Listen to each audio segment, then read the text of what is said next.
नमस्कार फ्रेंड्स, मेरा नाम बबलू वर्मा। पेपर हैकर में आपका स्वागत है। आर्मी पेपर हैकर पे हमारे 1000 सब्सक्राइबर हो चुके हैं और फ्रेंड्स 1000 प्लस सब्सक्राइबर हो चुके हैं, मगर यूट्यूब की तरफ से कुछ इशू आ रहा है, इसलिए लाइव क्लास नहीं चल पा रही हैं। 2 से 3 दिन मुझे वेट करते हुए हो गए हैं। अभी तक वहाँ से मैंने जो कल ईमेल भेजा है फिर से दोबारा, अभी तो कोई इसका रिस्पांस नहीं आया। तो हो सकता है 2 से 3 दिन अभी और लग सकते हैं लाइव क्लास लाने के लिए, ठीक है। तो फ्रेंड्स तब तक हम क्या करेंगे, प्रेम पे सारी की सारी वीडियो वॉच करेंगे, देखेंगे, ठीक है। कोई बात नहीं, हमें अब क्या है, रेस्ट बिल्कुल नहीं लेना है, कंटिन्यू क्लास चलाती रहना है, ठीक है। क्योंकि 2 से 3 दिन हो गए हैं, 3 से 4 दिन कह सकता हूँ, 4 दिन हो चुके हैं यूट्यूब के ही चक्कर में, ठीक है। उसका रिस्पांस अभी तक नहीं आया, उसी के चक्कर में वीडियो समझ लो बहुत ही लेट हो चुकी हैं, ठीक है। तो कोई बात नहीं है, अब कंटिन्यू आपकी प्रेम पे सारी की सारी देखने को मिलेंगी, ठीक है।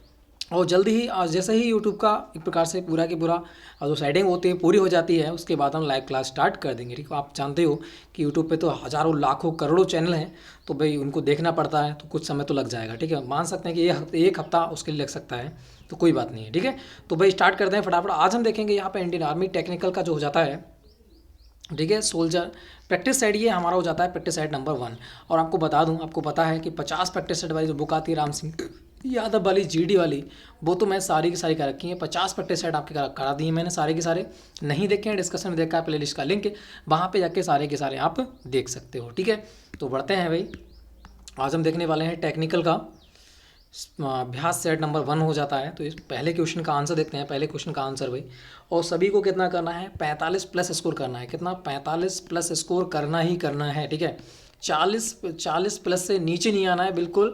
45 प्लस तो चला जाना है, मगर 40 से नीचे नहीं आना है, इसके बीच में ही कंटिन्यू रहना है, तभी आप एग्जाम को क्लियर कर पाओगे, ठीक है। तो देखते हैं आज आपका स्कोर कितना रहने वाला है, सभी लोग कमेंट बॉक्स में लिख के देंगे ही, ठीक है। तो बात करते हैं क्वेश्चन नंबर 1 की। क्वेश्चन नंबर 1 का आंसर देना है, कह रहा है नोबेल पुरस्कार पाने वाली पहले भारतीय कौन थे, यहाँ पर बताना है। पहले नहीं होगा, यहाँ पर पहला भारतीय होगा, ठीक है। तो नोबेल पुरस्कार पाने वाले पहले भारतीय कौन हो जाते हैं, तो जिन लोगों का आंसर यहाँ पर आ रहा है ऑप्शन नंबर 2, रविन्द्रनाथ टैगोर, बिल्कुल राइट आंसर हो जाएगा। इन्हें 1930 में मिला था, किसके लिए, गीतांजलि के लिए, है ना। गीतांजलि के लिए इनके लिए नोबेल प्राइज़ मिला था, ठीक है। नोबेल प्राइज़ कब दिए जाते हैं, 10 दिसंबर को नोबेल प्राइज़ दिए जाते हैं, ये भी आपको याद होना चाहिए, मानवाधिकार दिवस वाले दिन, ठीक है। आगे बढ़ते हैं नेक्स्ट क्वेश्चन, क्वेश्चन नंबर 2 की बात करते हैं। दे रखा है तुम्हारा, सतलुज नदी के पास सिंधु घाटी सभ्यता के कौन से स्थल पाए जाते थे। तो एक प्रकार से ये पूछ रखा है कि कौन सा स्थल है जो सिंधु घाटी सतलुज नदी जो है सिंधु घाटी सभ्यता के तौर पर वहाँ पर हो जाता है, ठीक है। तो बताना है कौन सा स्थल हो जाता है। तो सतलज नदी के किनारे जो सिंधु घाटी सभ्यता का कोई शहर है, वो आपका हो जाता है रोपड़। तो जिन लोगों का आंसर आ चुका है ऑप्शन नंबर ए, रोपड़, बिल्कुल राइट आंसर आपका हो जाता है। नेक्स्ट बढ़ते हैं क्वेश्चन नंबर 3। क्वेश्चन नंबर 3 को देखना है, यहाँ पर आंसर कौन सा रहने वाला है। देखा है तुम्हारा, म्यांमार की मुद्रा के रूप में जाना जाता है। तो म्यांमार की मुद्रा का नाम क्या है, यहाँ पर आपको बताना है। बिल्कुल, जिन लोगों का आंसर आ चुका है ऑप्शन नंबर 2, क्यात, बिल्कुल राइट आंसर आपका हो जाता है। आगे बढ़ते हैं नेक्स्ट क्वेश्चन, क्वेश्चन नंबर 4 को देखना है। क्वेश्चन नंबर 4 कह रहा है वर्नल एक्विनॉक्स किस तिथि को मनाया जाता है। ये सारे के सारे प्रीवियस ईयर क्वेश्चन आपके हो जाते हैं, जो साइटों से लिए गए हैं, ठीक है। सारे के एक भी क्वेश्चन, एक भी प्रैक्टिस सेट नहीं छोड़ूंगा साइटों से। हर प्रैक्टिस सेट को आपको, चाहे वो प्राइस में, चाहे आपको मुझे पैसे दे के लेना पड़े, मगर आपको मैं प्रोवाइड कराऊंगा, ठीक है। तो यहाँ पर कौन सा जाएगा, वर्नल एक्विनॉक्स किस तिथि को मनाया जाता है। तो जिन लोगों का आंसर यहाँ पर आ रहा है ऑप्शन नंबर 1, 21 मार्च, बिल्कुल राइट आंसर आपका हो जाता है, ठीक है।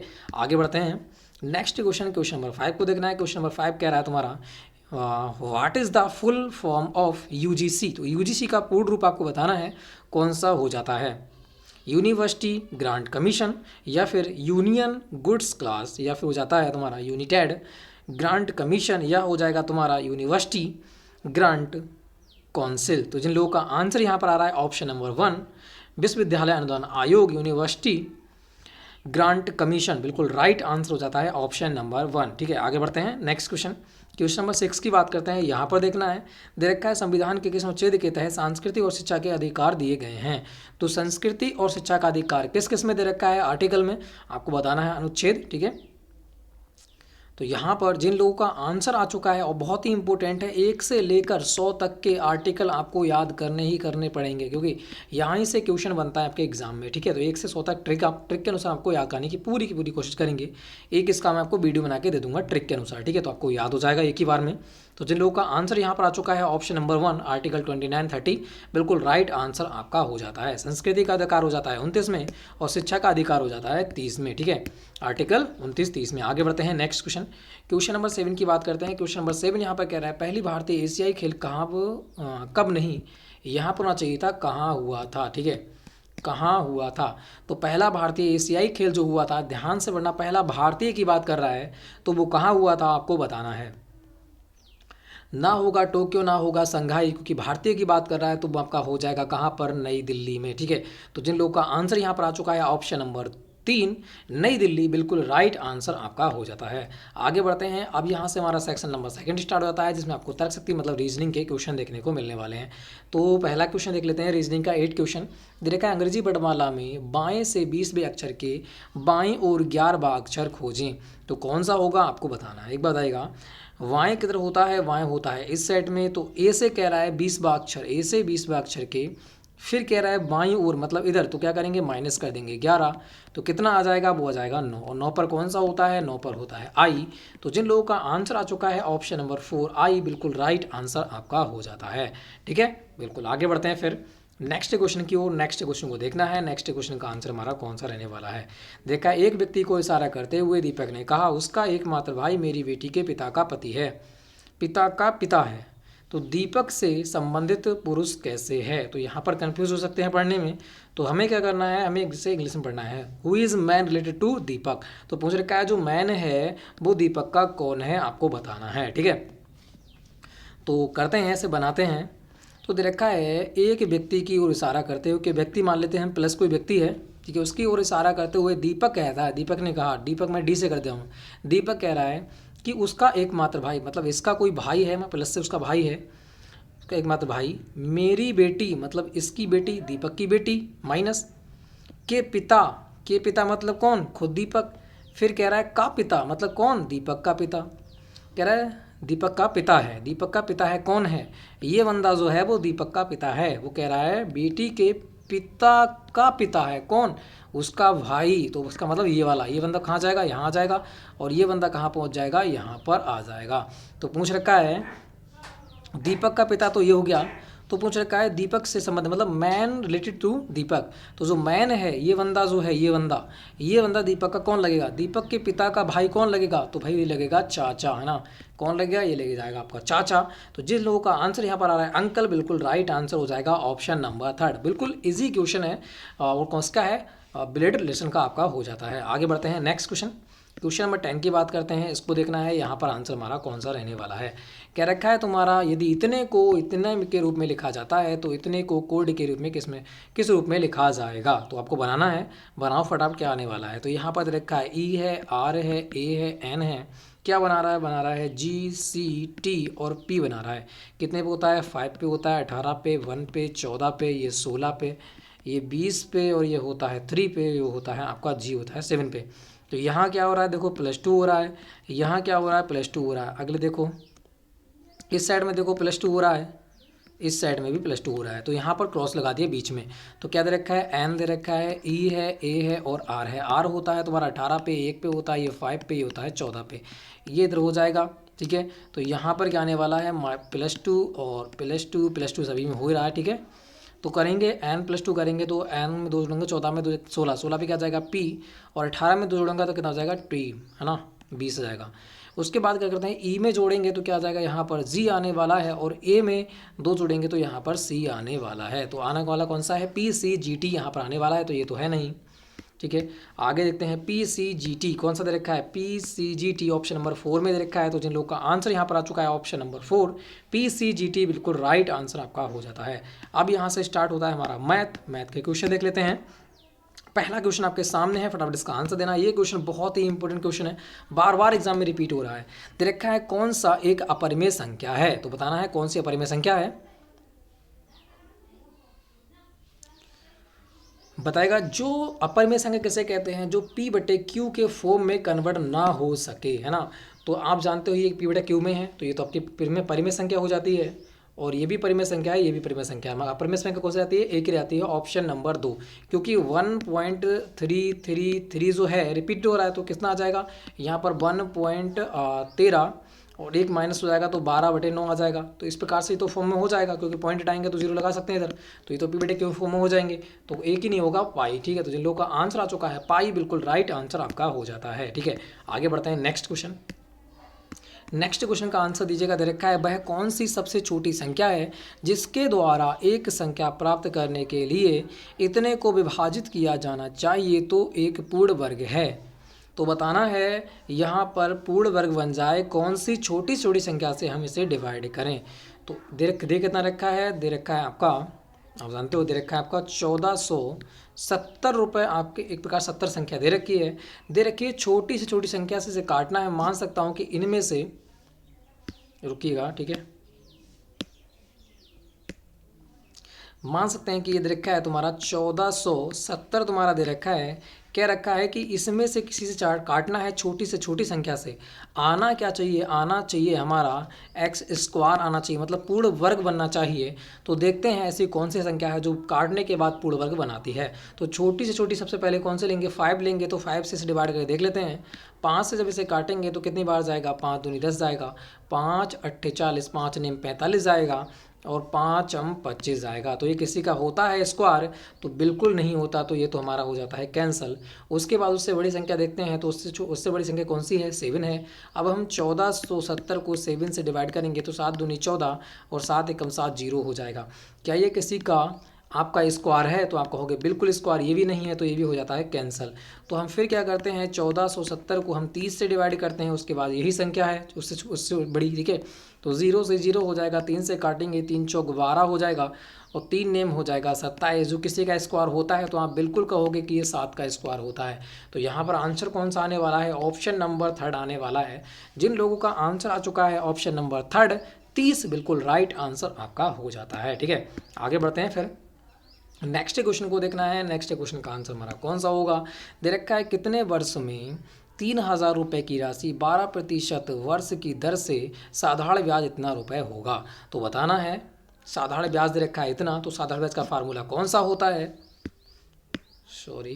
साधारण ब्याज का फार्मूला कौन सा होता है यहाँ पर देखना है आपको। तो क्या होता है, मूलधन गुणे दर गुणे समय। ठीक है, और वटे कितना होता है, वटे होता है आपका 100, बराबर किसके होता है, बराबर होता है आपके ब्याज के। ठीक है, तो बस हमें पुट कर देना है। ब्याज बराबर तो कितना दे रखा है, ब्याज दे रखा है हमारा 1080 दे रखा है ब्याज। मूलधन कितना है, मूलधन दे रखा है 3000, दर हमारी कितनी है 12%, समय हमें ज्ञात करना है, बटे कितना हो जाएगा 100। 0 से 0 कट जाएगा, 0 से 0 कट जाएगा, 0 से 0 कट जाएगा। 3 से काटेंगे तो यहाँ पर 3 3 9 हो जाएगा, और 3 3 9, 3 3 छक हो जाएगा आपका 18।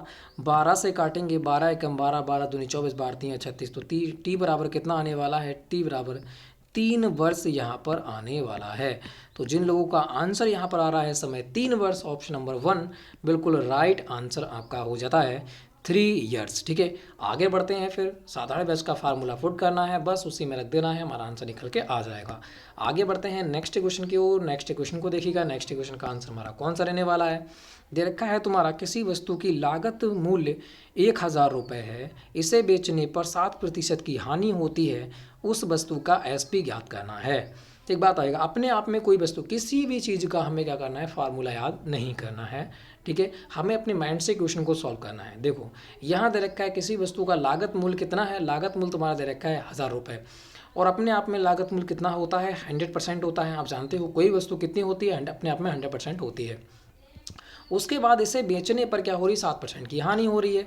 जब बेचेगा 7% की हो गई, तुम्हारा लॉस हो गया इसमें, है ना। 7% का तो कितना बचा होगा, आप कहोगे 93% बचा होगा। इसका मतलब उसने बेचा कितने में होगा, 93% बेचा होगा, मगर वो कह रहा है उसका जो SP ज्ञात करना है।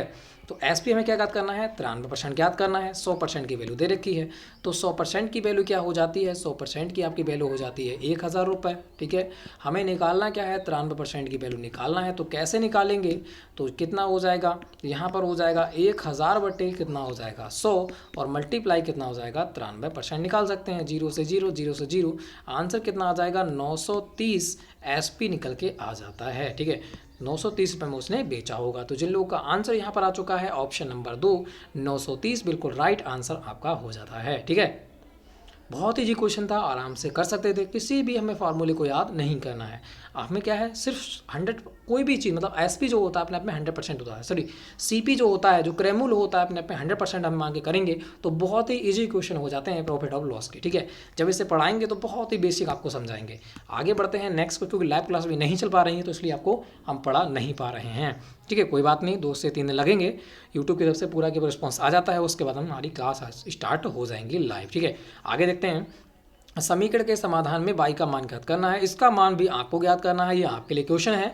दे रखा है कितना, 2x है प्लस y है और 2x है माइनस y है बराबर √8 दे रखा है। इस क्वेश्चन को आपको सॉल्व करना है। ठीक है, बिल्कुल, और कमेंट बॉक्स में इसका आंसर लिखना है। ये आपको क्वेश्चन दे रखा है। ठीक है, कुछ दिमाग आप भी लगाइएगा एक आध क्वेश्चन पे। ठीक है, यहाँ दे रखा है ऑर्डर बताना है। ठीक है, तो बताना है कौन सा इसमें आंसर होगा।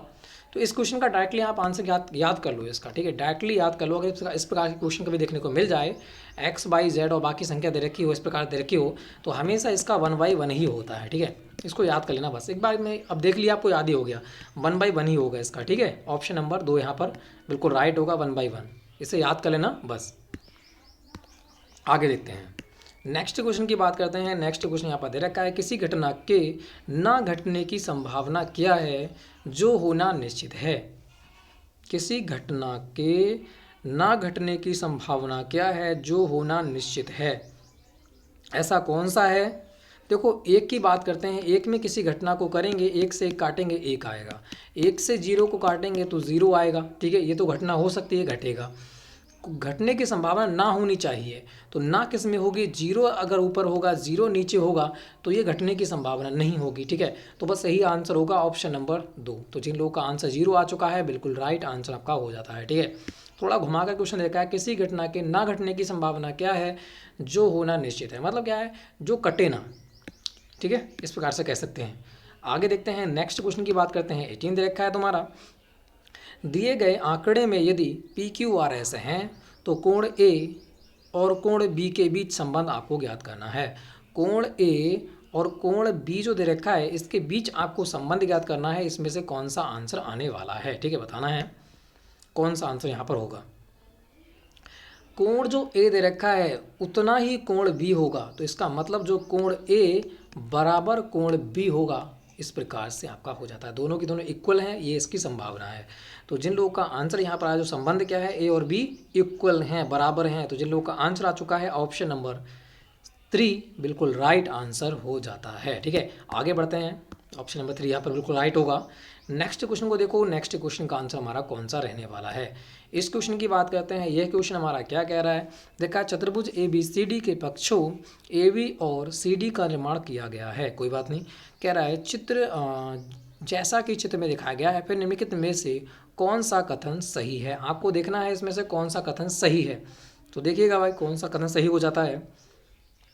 इसके बराबर क्या होगा, इसके बराबर होने वाला है ये, और इसके बराबर होने वाला है ये। ठीक है, तो क्या आने वाला है, आने वाला है A degree plus X degree बराबर Y degree plus B degree, क्योंकि दोनों एक दूसरे में बराबर हो जाते हैं। ठीक है, तो यहाँ पर कौन सा आने वाला है, यहाँ पर देख सकते हो। तो जिन लोगों का आंसर यहाँ पर आ चुका है,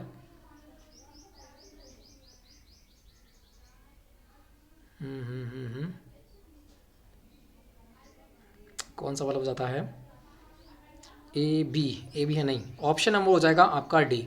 जिन लोगों का आंसर आ चुका है ऑप्शन नंबर डी, बिल्कुल राइट आंसर आपका हो जाता है। ठीक है, आगे बढ़ते हैं फिर नेक्स्ट क्वेश्चन की ओर। देखते रुकिएगा, ए बी बराबर, नहीं ऑप्शन नंबर डी नहीं होगा, क्योंकि यहाँ पर देखो कुछ हो रहा है। ये पूछ रहा है, बराबर दे रखा है ना, बराबर देगा तो ये वाले बराबर होंगे और इन दोनों के बराबर होंगे। ठीक है, ये निकलेगा यहाँ पर ये दोनों कोण इन दोनों कोणों के बराबर होंगे, तो ऑप्शन नंबर सी यहाँ पर होगा भाई, ऑप्शन नंबर सी राइट होगा। ठीक है, क्योंकि जो होते हैं अपोजिट कोण जो होते हैं बराबर होते हैं, ये वाला कोण और ये वाला कोण बराबर होंगे, और ये वाला कोण और ये वाला कोण बराबर होंगे, तो ये वाले कोण बराबर ये वाले कोण हो जाते हैं आपके। ठीक है, तो जिन लोगों का आंसर आ रहा था ऑप्शन नंबर सी वाले बिल्कुल राइट आपके हो जाते हैं। ठीक है, क्योंकि बराबर का साइन दे रखा है।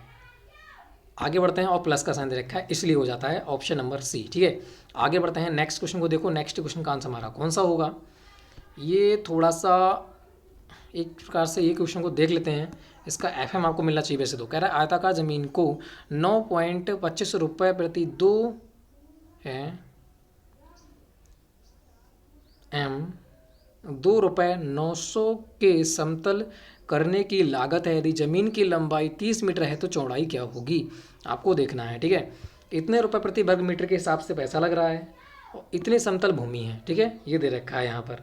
तो पूछ रखा है यदि ज़मीन की लंबाई 30 मीटर है तो चौड़ाई क्या होगी। ये इस क्वेश्चन का एफएम आपको मिलेगा, ये क्वेश्चन गलत है। ठीक है, यह क्वेश्चन गलत दे रखा है इसमें, इस क्वेश्चन का आपको एफएम मिलेगा यहाँ पर। ठीक है, आगे बढ़ते हैं फिर। ये क्वेश्चन लिख भी नहीं रखा है संभाल के, अटपटा लिख रखा है। ठीक है, आगे बढ़ते हैं। ये साइटों से लिखे हैं सारी की सारी। नेक्स्ट क्वेश्चन की बात करते हैं। एक दाएं गोलाकार शंकु की तिर्यक ऊंचाई दे रखी है 10 मीटर और उसकी तिर्यक ऊंचाई देखिए, फिर उसकी ऊंचाई दे रखी है 8 मीटर। उसके घुमावदार सतह क्षेत्र का क्षेत्रफल ज्ञात करना है, या यहाँ पर कह सकता था वक्र पृष्ठ ज्ञात करना है। ठीक है, वक्र पृष्ठ निकल के आ रहा है, क्षेत्र ये घुमावदार सतह का क्षेत्रफल निकल के नहीं आ रहा है, वक्र पृष्ठ यहाँ पर पूछ रखा था। ठीक है, ये सारा के सारा गलत दे रखा है यहाँ पर, वक्र पृष्ठ पूछ रखा है यहाँ पर, तभी इसका 60 निकल के आएगा, वरना निकल के आ ही नहीं रहा है इसका आंसर। ठीक है, देखते हैं कैसे निकल के आएगा। तो यहाँ पर आपका क्या हो जाता है, इसको आप देख सकते हैं, कीजिएगा फटाफट इसका आंसर कौन सा होगा। तो हम r निकालेंगे तो r बराबर क्या होता है, r बराबर आपका हो जाता है root L square plus H square. ठीक है, तो r बराबर क्या निकल के आ जाएगा, जो l है मतलब लंबाई है वो कितनी रखी है, तिर्यक ऊंचाई दे रखी है आपकी 10 मीटर, तो 10 का स्क्वायर प्लस आपका हो जाता है 8 का स्क्वायर, दोनों को निकालेंगे तो दशावन 100 हो जाएगा। ठीक है, 100 का स्क्वायर और प्लस कितना हो जाएगा 64, यहाँ पर 100 हो जाएगा और प्लस कितना हो जाएगा 64। ऐड इसमें माइनस होगा ना, बीच में माइनस होगा, प्लस वो तो उसमें होता है तिर्यक ऊंचाई, सॉरी माइनस होगा यहाँ पर। ठीक है, यहाँ माइनस होगा क्योंकि तिर्यक ऊंचाई में प्लस होता है, यहाँ पर माइनस होगा, आर निकालना है इसलिए। ठीक है, माइनस बाहर आ जाएगा तो यहाँ पर क्या हो जाएगा, माइनस हो जाएगा। ठीक है, तो आर बराबर कितना आ जाएगा, आर बराबर आपका आएगा 36। ठीक है, और ऊपर रूट का आएगा, तो आर बराबर निकल के क्या आ जाएगा 6 निकल के आ जाता है। तो आपकी त्रिज्या निकल के आती है, वो निकल के आ जाती है आपकी 6। त्रिज्या कितनी आती है, 6 निकल आती है। वक्र पृष्ठ का सूत्र कितना होता है वो तो आपको पता ही है, वो कितना होता है पाई आर एल होता है। तो पाई हमारा कितना है, पाई आर एल या एच कह सकते हैं, इसे ये ऊंचाई की बात कर रहा है यहाँ पर। ठीक है, तो ये कितना हो जाएगा, पाई का मान हो जाएगा आपका 22/7, तो निकल के नहीं आएगा यहाँ पर 22/7 मल्टीप्लाई 6 और मल्टीप्लाई आपका हो जाएगा 8, तो कितना हो सकता है यहाँ पर देख सकते हो आप। ठीक है, 8 थोड़ी होगा, तिर्यक ऊंचाई है एल, तिर्यक ऊंचाई एल कितनी हो जाएगी 10, तो यहाँ पर आर बराबर कितना हो जाएगा 60, पाई की पाई रहेगा। ठीक है, इसे हटाओ, पाई की पाई रहने वाला है, यहाँ पर सब में पाई दे रखा होगा पाई। ठीक है, स्क्वायर स्क्वायर स्क्वायर सारे क्वेश्चन, एक 2-3 क्वेश्चन गलत दे रखे थे इसमें, कोई बात नहीं है। ठीक है, एड्स को मल्टीप्लाई करूँगा तो कितना आ जाएगा 60 पाई आर स्क्वायर आ जाएगा। ठीक है, यहाँ पर वक्र पृष्ठ निकल के आ जाएगा ऑप्शन नंबर 3। जिन लोग का आंसर आ चुका है ऑप्शन नंबर 3 बिल्कुल राइट आंसर आपका हो जाता है। ठीक है, यहाँ पर वक्र पृष्ठ पूछेगा तभी इसका निकल के आएगा 60, बल्कि वरना इस क्वेश्चन का आंसर निकल के नहीं आ रहा है। ठीक है, आगे बढ़ते हैं फिर। घुमावदार सतह के क्षेत्रफल ज्ञात करें तो क्या होता है, वहाँ पर होता है शंकु कैसा होता है, इस प्रकार से होता है। ठीक है ना, इसी प्रकार से होता है। तो घुमावदार सतह क्या है, यही तो है, तो वृत्त का क्षेत्रफल लगेगा पाई आर स्क्वायर, लगा लो। इसको लगाओगे तो कितना हो जाएगा 22/7 मल्टीप्लाई 6 मल्टीप्लाई 6, कितना हो जाएगा 36 हो जाएगा, और 22/7 करेंगे तब भी इसका आंसर निकल के नहीं आएगा, तो इसलिए वक्र पृष्ठ ही निकलेगा, तब आपका वक्र पृष्ठ कितना आ जाएगा, ये 60 पाई आर स्क्वायर निकल के आएगा। ठीक है, तो जिन लोग 60 पाई स्क्वायर वर्ग मीटर। ठीक है, तो जिन लोगों का आंसर आ रहा है ऑप्शन नंबर 3 बिल्कुल राइट आंसर हो जाएगा। घुमावदार सतह का क्षेत्रफल निकालोगे तो इतना निकल के नहीं आ रहा है, और आंसर भी निकल के नहीं आ रहा है, पॉइंटों में आ रहा है। ठीक है, आगे बढ़ते हैं।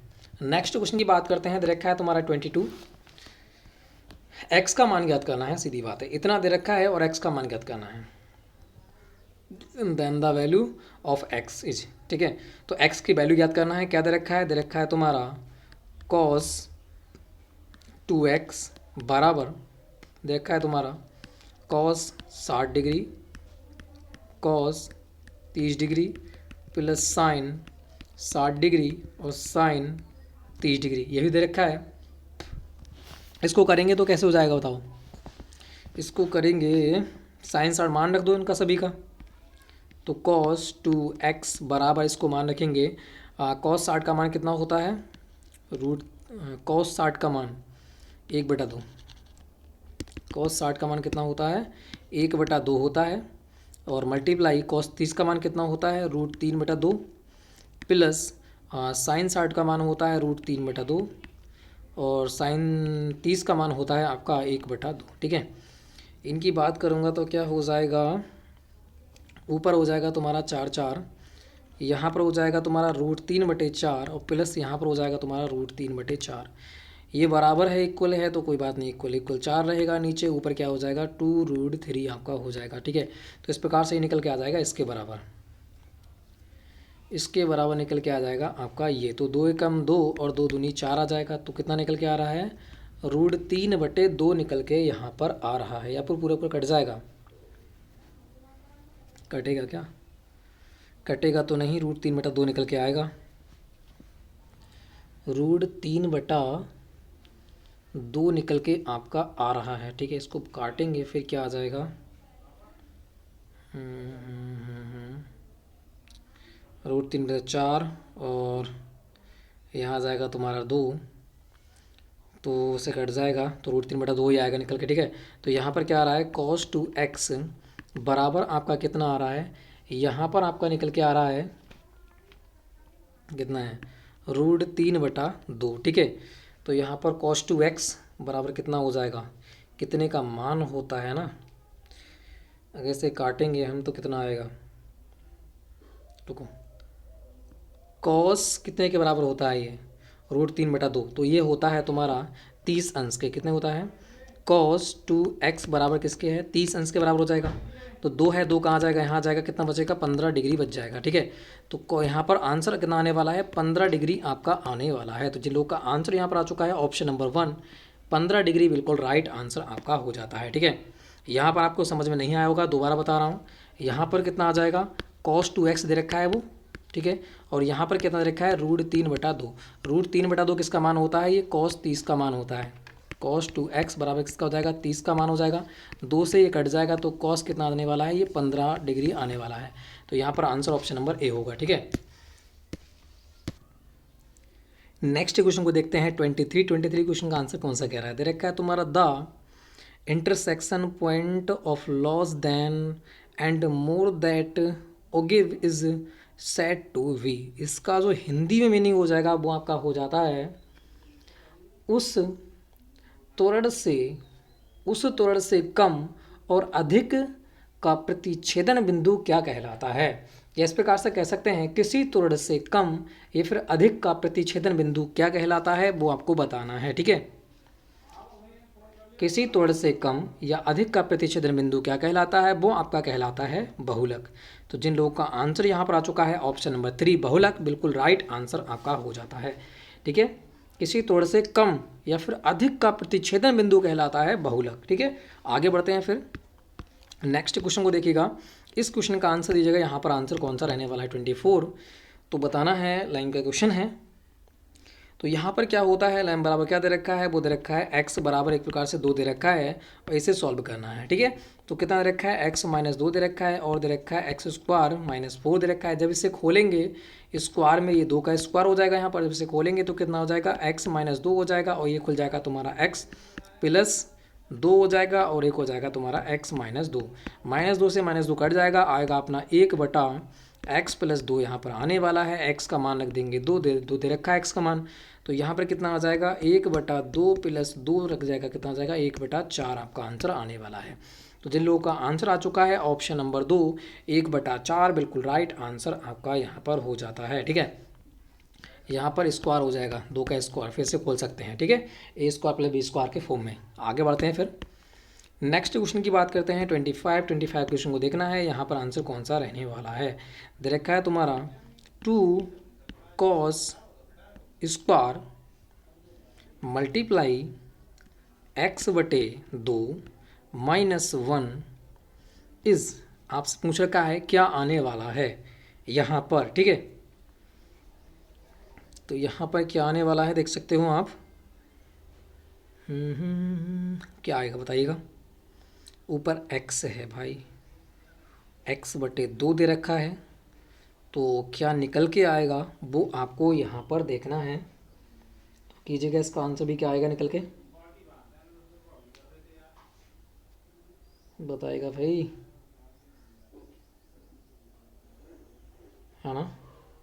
तो मल्टीप्लाई पहले तो उसे कीजिएगा, क्या आएगा निकल के, यहाँ पर आ जाएगा तुम्हारा 2 cos² x आ जाएगा, वटे यहाँ पर 2 आएगा, -1 हो जाएगा, यही तो होगा, ठीक है ना। चलो इसे कर लेते हैं आगे सॉल्व करो, देखो कुछ ना कुछ तो आएगा ही निकल के, ठीक है। तो यहाँ पर हो जाएगा 2 cos² x, इससे इसकी करेंगे तो यहाँ पर हो जाएगा -2 और वटे आपका आएगा 2 निकल के, ठीक है। दोनों में से कॉमन मान लेंगे 2, तो 2 कॉमन आ गया, यहाँ पर आपका आ जाएगा cos² x -1 और वटे आपका 2 से 2 जाएगा कट, तो ये आपका निकल के आ जाता है क्या, cos² x -1। और cos² x का हम कह सकते हैं इसे, इसका क्या निकल के आ जाएगा, इसका हो जाएगा 1 माइनस sin² x, और माइनस कितना हो जाएगा 1, ये प्लस का माइनस का जाएगा कट, तो क्या आने वाला है, माइनस का sin x आने वाला है। तो माइनस का sin x यहाँ पर आंसर हो जाएगा। जिन लोगों का आंसर आ चुका है माइनस का sin x, ऑप्शन नंबर 4 बिल्कुल राइट आंसर आपका हो जाता है, ठीक है। आगे बढ़ते हैं फिर नेक्स्ट क्वेश्चन की ओर। अब यहाँ से देखने को मिलेंगे भौतिक विज्ञान मतलब फिजिक्स के क्वेश्चन। फर्स्ट क्वेश्चन की बात करते हैं, 26 निम्नलिखित में से कौन सी मौलिक मात्रा है। तो मौलिक मात्रा कौन सी है यहाँ पर आपको बताना है। बिल्कुल, जिन लोगों का आंसर यहाँ पर आ चुका है ऑप्शन नंबर 1 द्रव्यमान, बिल्कुल राइट आंसर हो जाता है मास, ठीक है। आगे बढ़ते हैं नेक्स्ट क्वेश्चन की बात करते हैं। नेक्स्ट क्वेश्चन आपका हो जाता है 27 निम्नलिखित में से क्या अदिश राशि है, ठीक है। अदिश राशि आपको बताना है, मैंने बता रखा है सदिश राशि में सब में बा देखने को मिलेगा, अदिश राशि में बा देखने को नहीं मिलेगा। तो इसमें बा है वो है सदिश, और इसमें बा नहीं है वो आपका हो जाता है अदिश। तो जिन लोगों का आंसर आ रहा है ऑप्शन नंबर 4 बिल्कुल राइट आंसर हो जाता है। आगे देखिएगा 28, इस क्वेश्चन को देखिएगा, कह रहा है यहाँ पर किसने गुरुत्वाकर्षण के नियम को परिभाषित करता है। तो गुरुत्वाकर्षण का नियम किसने दिया था, डायरेक्टली आपसे ये पूछ रखा है। तो गुरुत्वाकर्षण का नियम जिसने दिया था वो हो जाते हैं आपके न्यूटन। जिन लोगों का आंसर ऑप्शन नंबर 1 आ रहा है बिल्कुल राइट आंसर। आगे देखते हैं 29 का आंसर कौन सा होगा। यहाँ दे रखा है वृत्ताकार कक्षा में योग के चारों ओर घूमने वाली पृथ्वी पर बल द्वारा कार्य किया जाता है और इसलिए बल द्वारा पृथ्वी पर किया गया कार्य होता है। वो आपको बताना है कि कैसा होता है, 0 होता है, पॉजिटिव, नेगेटिव, इनमें से कोई नहीं। तो देखो एक बात कह रहा है, वृत्ताकार कक्षा के योग के चारों ओर घूमने वाली पृथ्वी पर बल कार्यरत कार्य किया जाता है और इससे बल द्वारा पृथ्वी पर किया गया कार्य होता है। यहाँ पर पृथ्वी घूम रही है, ठीक है, घूम रही है, इस पर कोई चीज़ बल काम कर रहा है, ठीक है, मानते हैं कोई बल काम कर रहा है, मगर वो कह रहा है इसलिए बल द्वारा पृथ्वी पर किया गया कार्य कितना होगा।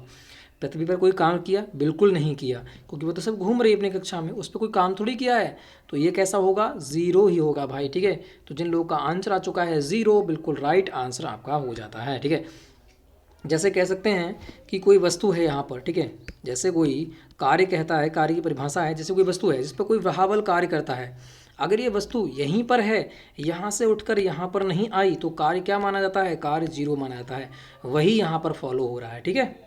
आगे बढ़ते हैं, नेक्स्ट क्वेश्चन की बात करते हैं। नेक्स्ट क्वेश्चन कह रहा है तुम्हारा ठोस, तरल और गैस में से जो अधिक लचीला होता है वो कौन सा होता है। सबसे अधिक लचीला कौन सा है, ठोस, द्रव और गैस में, ठीक है। तो सबसे ज़्यादा लचीला वो आपका हो जाता है, वो हो जाता है आपका ठोस, ठीक है। तो जिन लोगों का आंसर यहाँ पर आ रहा है सॉलिड, बिल्कुल राइट आंसर आपका हो जाता है।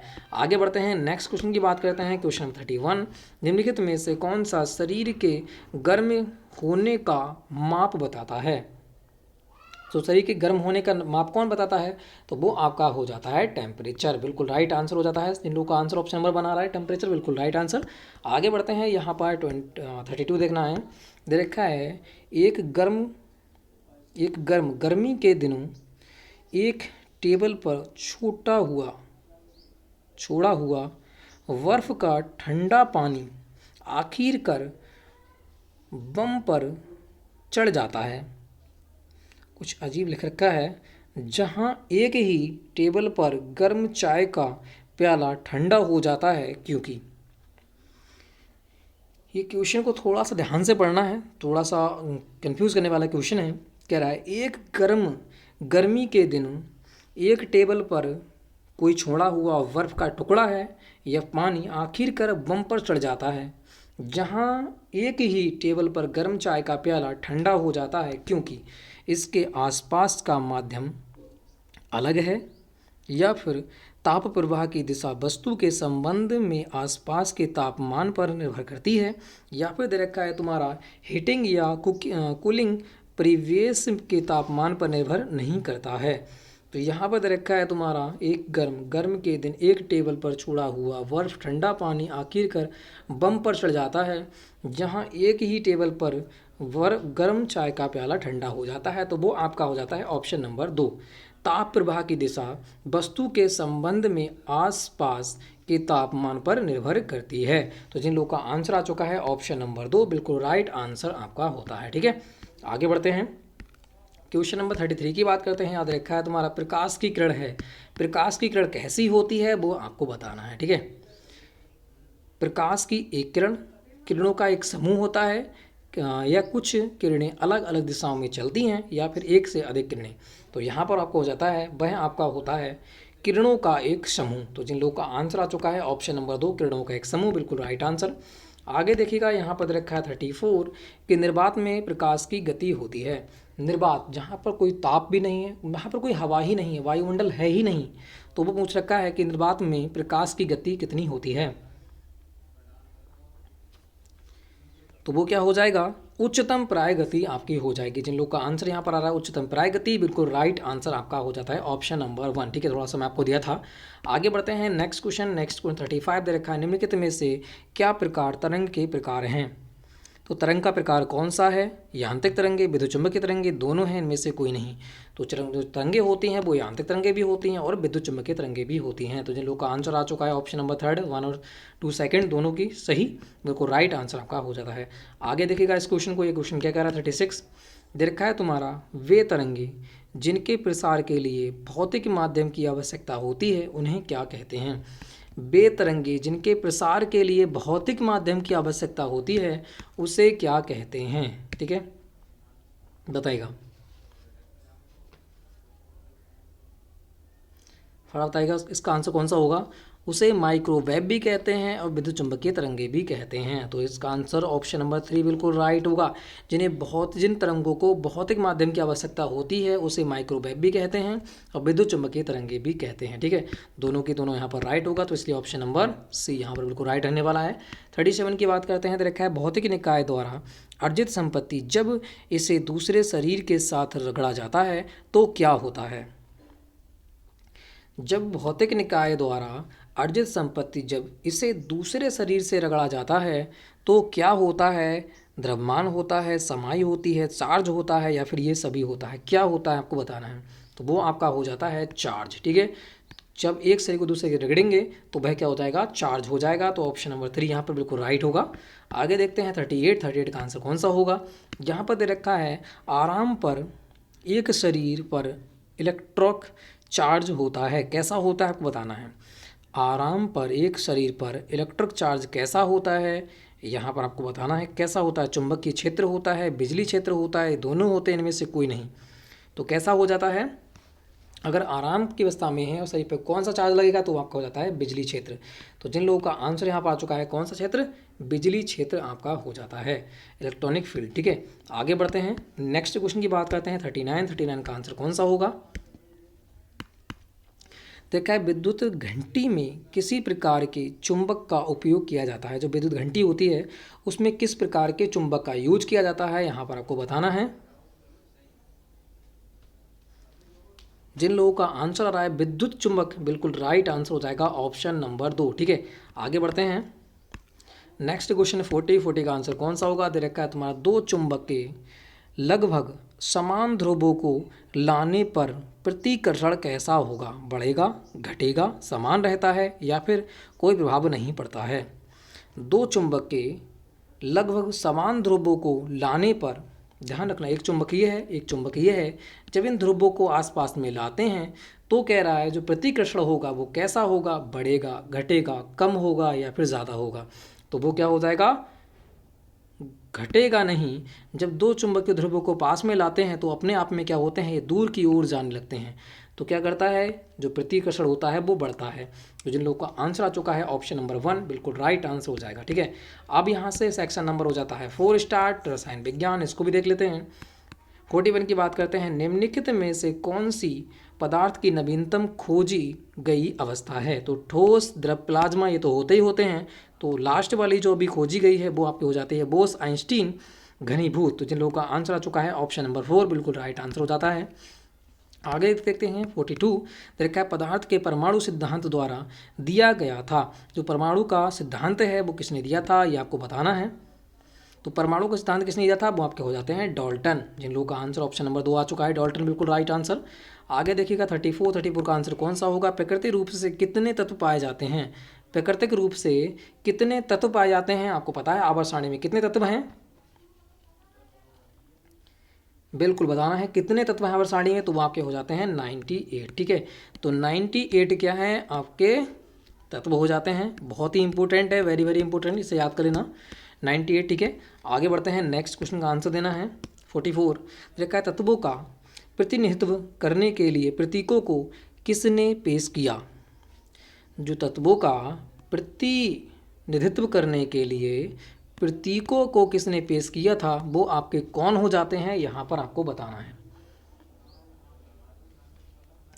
जिन लोगों का आंसर आ चुका है डाल्टन बिल्कुल राइट आंसर हो जाएगा, डाल्टन ने पेश किया था प्रतीकों के लिए। ठीक है, आगे बढ़ते हैं, नेक्स्ट क्वेश्चन 45 का आंसर देना है। यहाँ देखा है जिन्होंने सामूहिक संरक्षण का कानून रखा वह कौन हो जाते हैं। सामूहिक संरक्षण का कानून किसने रखा था, यहाँ पर आपको बताना है।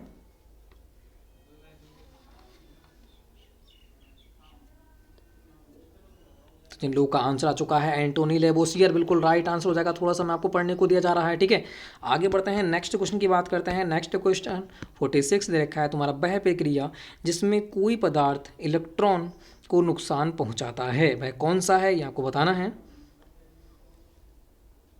तो इलेक्ट्रॉन को नुकसान किसमें पहुंचता है, वो आपका हो जाता है ऑक्सीकरण। जिन लोगों का आंसर ऑप्शन नंबर बना चुका है ऑक्सीकरण बिल्कुल राइट आंसर हो जाता है। अब देखते हैं 47 का आंसर कौन सा होगा, दे रखा है द्रव्यमान के किस अनुपात में हाइड्रोजन और ऑक्सीजन पानी में मौजूद हैं। किस अनुपात में हाइड्रोजन और ऑक्सीजन पानी में मौजूद हैं। तो हाइड्रोजन प्लस ऑक्सीजन पानी में मौजूद किस अनुपात में है वो आपको बताना है। ठीक है, हाइड्रोजन और ऑक्सीजन किस अनुपात में हो जाते हैं। तो जिन लोगों का आंसर आ चुका है 1:8 बिल्कुल राइट आंसर हो जाएगा ऑप्शन नंबर 1। ठीक है, 1:8 में है, वेरी वेरी इंपॉर्टेंट क्वेश्चन है। ठीक है, आगे बढ़ते हैं, नेक्स्ट क्वेश्चन की बात करते हैं। 48 दे रखा है तुम्हारा, किसकी वजह से पृथ्वी के वायुमंडल में हाइड्रोजन बहुत कम है। किसकी वजह से पृथ्वी के वायुमंडल में हाइड्रोजन बहुत कम है वो आपको बताना है, किसकी वजह से है। संलयन के कम आंतरशोध की, या फिर वाष्पीकरण के कम आंतरशोध की, या फिर विकास प्रकृति की, या फिर हो जाता है उपयोग सभी की। तो यहाँ पर कौन सा राइट रहने वाला है, तो वो हो जाता है प्रकाश प्रकृति, लाइट नेचर बिल्कुल राइट आंसर आपका हो जाता है। ठीक है, जिन लोगों का आंसर आ चुका है ऑप्शन नंबर 3 बिल्कुल राइट आंसर। आगे देखते हैं यहाँ पर 49 का आंसर कौन सा होगा, दे रखा है कार्बन का शुद्ध रूप कौन सा होगा। तो ये तो बहुत ही ईजी क्वेश्चन और बार बार रिपीटेड क्वेश्चन, ये आपका हो जाता है हीरा डायमंड। ठीक है, आगे बढ़ते हैं, लास्ट क्वेश्चन आपका हो जाता है, इस क्वेश्चन का आंसर दीजिएगा। जो एक मजबूत एसिड के जलीय घोल में अधिक मौजूद होता है वह कौन होता है, ये आपको बताना है। HON, OH, Cl या फिर NaN, कौन सा हो जाएगा। जो एक मजबूत एसिड के जलीय घोल में अधिक मौजूद होता है वो आपका कौन सा हो जाएगा, वह आपका हो जाएगा हाइड्रोजन प्लस आयन। ठीक है, तो जिन लोगों का आंसर आ चुका है हाइड्रोजन आयन बिल्कुल राइट आंसर हो जाएगा ऑप्शन नंबर 1।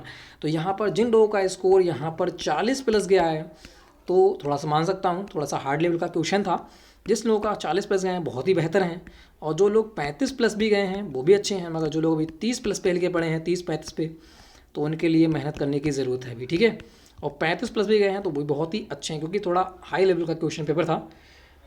तो फ्रेंड्स आपने बहुत ही इस प्रकार से लगाया होगा। यूट्यूब को थोड़ी सी प्रॉब्लम हो रही है, इसलिए लाइव क्लास नहीं चल पा रही है, उसके लिए आपसे माफ़ी मांगता हूँ। ठीक है, कोई बात नहीं, जैसे ही ऊपर से कोई ना कोई रिस्पॉन्स आता है उसके बाद सारी की सारी क्लास आपकी लाइव चले लगेंगी।